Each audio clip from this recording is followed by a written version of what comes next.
علمی، اصلاحی، دعوتی اور تحقیقی بیانات کے لیے مولانا ڈاکٹر سعید عاطف کے چینل کو سبسکرائب کریں۔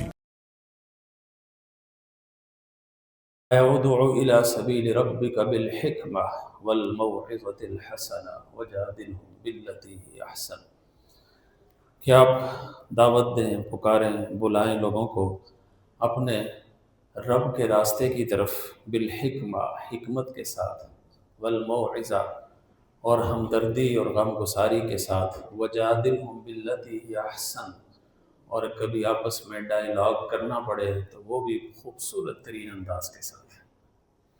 سب سے پہلے تو فرمایا ادعو الی سبیل ربک، اپنے رب کے راستے کی طرف۔ اگر آپ نے اپنے مسلک کی طرف بلایا ہے تو پھر دین کی دعوت شاید ہے یا نہیں۔ مسلک تو بڑی چھوٹی سی چیز ہے، دین تو ایک سمندر ہے، اس کی ایک تنگنائی، ایک جو ایک کم آب ہے گویا مسلک۔ اسی طرح اگر آپ کو غصہ آ گیا ہے اور غصے میں آپ نے اگلے کو صحیح کر کے رکھ دیا ہے تو میرے اوپر تو پھر غصے کی حکمرانی ہوئی، اللہ کے دین کی حکمرانی نہیں۔ اسی طرح اگر میں نے دعوت میں مفاد پیش نظر رکھا ہے تو الی سبیل ربک نہیں ہے، یہ الی سبیل دولت ہے، الی سبیل الاختیار ہے، الی سبیل الجاہ ہے۔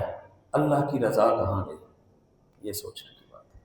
ادعو الی سبیل ربک، اور کبھی دعوت کے اندر داد مقصود ہوتی ہے۔ آپ نے دیکھا ہوگا بہت سے پیشہ ور مقررین وہ ایسے سما باندھتے ہیں 1.5-2 منٹ میں کہ لوگ واہ واہ کریں، نہ کریں تو ان کو تکلیف ہوتی ہے۔ تو ایسی دعوتوں کا اثر نہیں ہوتا، واہ واہ مل جایا کرتی ہے، کیونکہ الی سبیل ربک نہیں ہے۔ ایسے لوگوں کو زیادہ دیکھنے سننے سے بھی دل پر اس کے اثرات ہوتے ہیں۔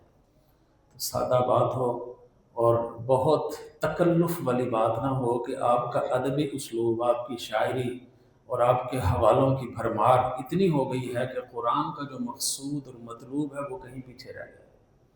تو الی سبیل ربک کہ ہم اپنے رب کی طرف دعوت دے رہے ہیں کہ نہیں، اس میں داعی کا مخلص ہونا بہت ضروری ہے۔ اور جب آپ اس دعوت میں آتے ہیں، اور ہر مسلمان ہے اپنے علم اور اپنے استطاعت اور اپنے دائرہ کار اور اپنے سرکل کے مطابق، تو لوگ آپ کو پیار سے قبول نہیں کرتے، آپ کو تانے سننے پڑتے ہیں، آپ کے اوپر طنز ہوتے ہیں کہ اچھا اس نے اس عمر میں داڑھی رکھ لی، اس عمر میں مسیتڑ ہو گیا، اس عمر میں نمازیں پڑھ رہا ہے، یار یہ تو تمہارے کھیلنے کے دن ہیں، انجوائے کرنے کے دن ہیں۔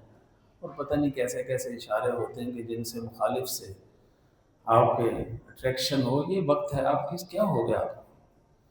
اس وقت بندہ کہے کہ نہیں، میں اپنے نفس کی طرف نہیں دعوت دے رہا، الی سبیل ربک۔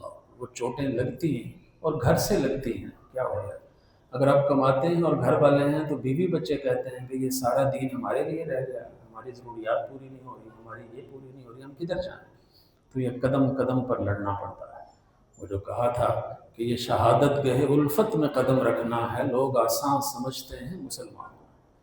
ادعو الی سبیل ربی کا سب سے پہلے اخلاص میں بار بار دیکھنا کہ میری دعوت کے مقصود اللہ کی ذات، اللہ کی رضا ہے کہ نہیں۔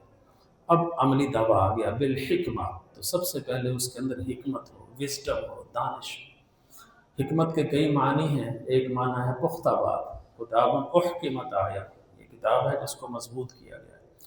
اور حضور اکرم صلی اللہ علیہ وسلم کی باتوں کو بھی حکمت فرمایا ہے، وَيُعَلِّمُهُ الْكِتَابَ وَالْحِکْمَةَ۔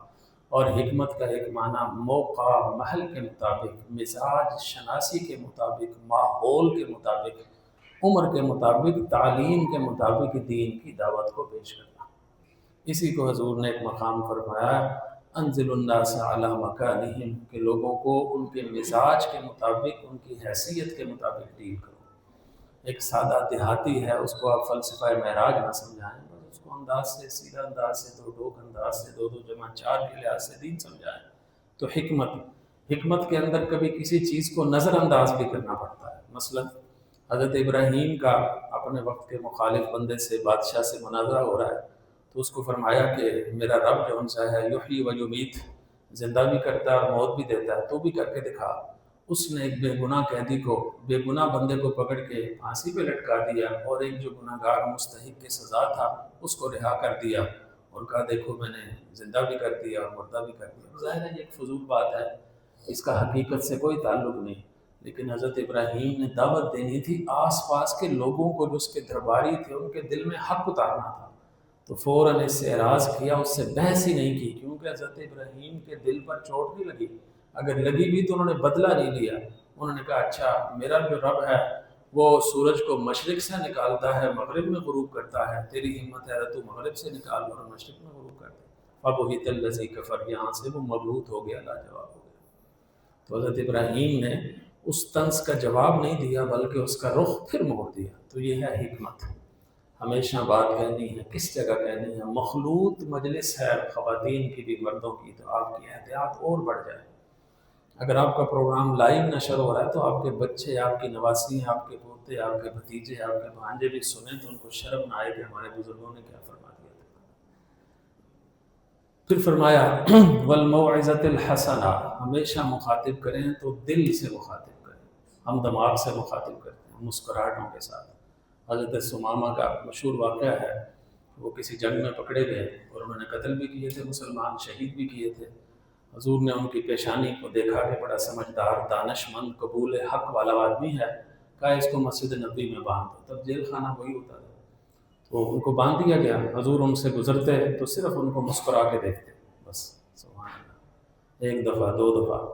تو پھر پوچھا اسامہ ثمامہ تیرا کیا حال ہے؟ تو انہوں نے کہا کہ یا رسول اللہ اگر آپ مجھے قتل کر دیں تو میں نے قتل تو کیا، میں خونی ہوں، لیکن اگر آپ مجھے چھوڑ دیں گے نا تو میں بڑا خاندانی بندہ ہوں، میں اس چیز کا بڑا لحاظ رکھوں گا۔ جس بندے کے پاس لحاظ ہو نا، وہ اسلام نہ بھی لائے وہ عالی صف ہوتا ہے۔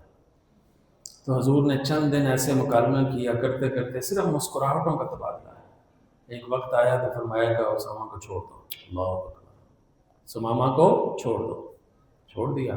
وہ باہر گئے، وضو کیا، کپڑے بدلے اور واپس آئے اور حضور صلی اللہ علیہ وسلم کے ہاتھ میں ہاتھ دے کر کہا اشہد ان لا الہ الا اللہ۔